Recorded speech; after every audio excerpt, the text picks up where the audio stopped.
অপ্রকট সত্যি বলে দিয়ে যাচ্ছি, আজ পর্যন্ত কোনো মুসলমানকে দেখিনি ঈদের দিনে মসজিদের সামনে মাইক চালিয়ে দিয়ে নাচছে।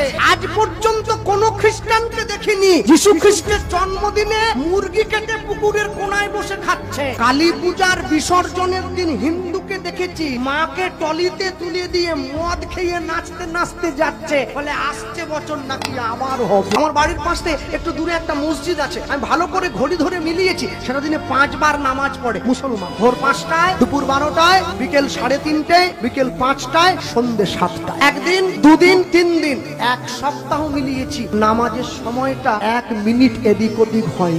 আপনাদের এই পুরো সবঙ্গে যদি বন্যা হয়ে যায় তবু নামাজের সময়টা পরিবর্তন হবে না, ওটা ভোর 5টার নামাজটা 5টাতেই হবে। কিন্তু দুঃখ কি, নরঘাট ব্রিজটা পেরোতে গেলে ডান দিকে একটা মুরগির দোকান আছে, ওই দোকানটার নাম হচ্ছে শ্রীকৃষ্ণ ব্রয়লার সেন্টার। গোটা 110, কাটা 220। আমার কষ্ট হয়, তোমার নাম নিয়ে মানুষ কসাইখানা খুলে ফেলেছে। 1 মাস ওরা রোজা পালন করে, সকালবেলা সূর্য ওঠার আগে মুখটা ধুয়ে নেয়, একটুখানি খেয়ে নেয়, সারাদিন উপবাস না খেয়ে থাকে, সন্ধ্যেবেলা একটু জল আর খেজুর খেয়ে উপবাসটা ভঙ্গ করে। পরে কি খাবে সেটা বড় কথা নয়, 1 মাস তো পালন তো করে। আর আমার বাড়ির মা বোনেদেরকে বললে কি গো একাদশী করবে না, বলে না এবারটা হবে না, পরের বারটা হবে। আমি কি একাদশী? বাকিরা সবাই দোষী, সবাইকে নিয়ে মরবো। ওরা সময় করে নামাজটা পড়ে, আর আমার বাড়ির মায়েরা বোনেরা সময় করে পরনিন্দা পরচর্চা নিয়ে ব্যস্ত হয়ে থাকে। একটা অপ্রকট সত্যি বলে দিয়ে যাচ্ছে, আমি জানি না আমার কণ্ঠস্বর মাইকের মাধ্যমে কত দূর পর্যন্ত যাচ্ছে। আজকে আমার আপনার বাড়ির পাশে সবং, তেমাখানি, ওইদিকে কি সবার এড়াল, বুড়াল, খেপাল যা আছে, আমার রাধামনপুর, পুরুলিয়া, বাঁকুড়া, মেদিনীপুর, মুর্শিদাবাদ, আমার আপনার বাড়ির পাশে আপনারা যে মুসলমান ভাইদেরকে দেখছেন, এই মুসলমানরা কেউ আরব থেকে আসেনি, এরা কেউ ইরাক থেকে আসেনি। আরবের মুসলমান বাংলা বলতে পারে না, ইরাকের ইসলামরা বাংলা বলতে জানে না। দেখবেন এরা আমাদের মতো বাংলায় কথা বলছে, বাঙালির সঙ্গে অনেক রীতিনীতিতে মিল আছে। তাহলে বলুন এরা কি করে মুসলমান হয়ে গেল?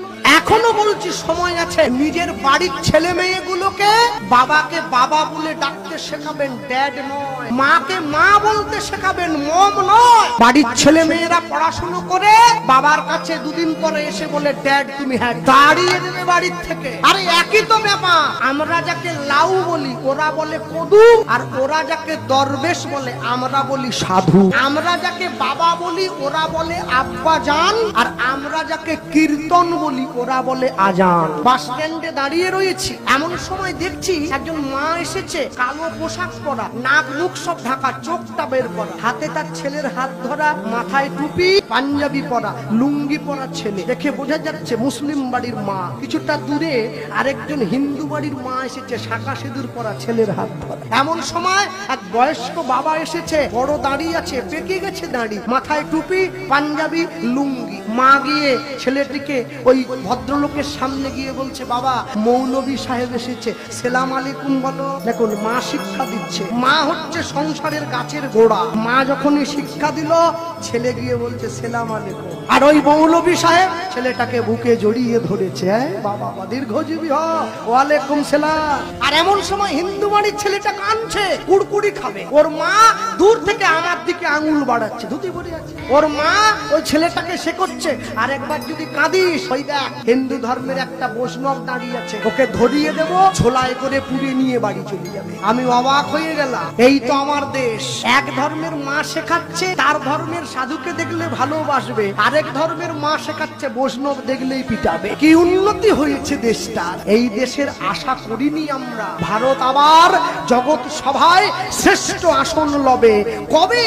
যেদিন মানুষের সঙ্গে মানুষের গান হয়, প্রাণের সঙ্গে প্রাণটা মিশে যাবে। আমাদের বাড়ির থেকে একদম সামনে দুটো তিনটে বাড়ির পরে একটা মুসলমান বাড়ি আছে, ওদের বাড়িতে 2 ছেলে আছে, বড়টার নাম রোহিত, ছোটটার নাম সোহেল। আমি যখন বাড়িতে মাঝে মাঝে পথটা গাই, তা দরজার বাইরে দাঁড়ায়, কি রে কি শুনেছিস? দাদা আরেকবার গাও দেখি। ওরা পড়াশোনা পড়াশুনো করছে, শিক্ষিত ছেলে। আর কি এইটা শুনবে? বলে হ্যাঁ, ওই গানটা আমাদের বড্ড ভালো লাগে। আমি অবাক হয়ে যাই, ওরা মুসলমান হয়ে হিন্দু ধর্মের ভগবানের ভাষা বুঝে গেল, আমি বাঙালি হয়ে ঘরে দরজা দিয়ে বসে টিভি সিরিয়ালটা চালিয়ে। তাই তো আমার সঙ্গে ওদের তফাৎ। ভগবানের প্রসাদ পেতে বসেছে, সেইখানে পর্যন্ত পরের আলোচনা করছি। এ প্রসাদ মানে শুধু পেট ভরানো, আর কিছু না। আসলে হিন্দু ভাইটি যে কথাগুলো বলেছে না, কথাগুলো আসলে আমাদের সবাই হৃদয়কে ছুঁয়ে দিয়েছে, যার কারণে এই ভিডিওটি আপনার আমার সবারই কিন্তু ভালো লেগেছে। যদি অবশ্যই এই ভিডিওটি আপনার ভালো লেগে থাকে তাহলে শেয়ার করতে ভুলবেন না, যাতে করে আরো অসংখ্য মানুষ জানতে পারে আমাদের ইসলাম ধর্ম শান্তি এবং স্বচ্ছ সুন্দর ধর্ম। এবং আমাদের এই ধর্ম থেকে, আমাদের এই রীতিনীতি থেকে মানুষ অনেক কিছু শিক্ষা গ্রহণ করে। এত সুন্দর একটি ধর্মতে আপনি আমি জন্মগ্রহণ করার পরে অবশ্যই বলবো আলহামদুলিল্লাহ, আমরা একজন মুসলমান, আমরা গর্বিত। যদি আসলে আপনি গর্বিত হয়ে থাকেন, কমেন্ট বক্সটা উন্মুক্ত আছে, আলহামদুলিল্লাহ লিখতে কেউ ভুল করবেন না। এবং এই ভাইটির কথাগুলো আপনাদের কাছে কি মনে হয়েছে সেটাও আপনি কমেন্ট করে আপনার মূল্যবান মতামতটি জানাবেন। যে যার যার ধর্ম তার তার জায়গা থেকে সুন্দর করে পালন করুক, এই আহ্বান জানিয়ে আজকের মতো এখানেই বিদায়।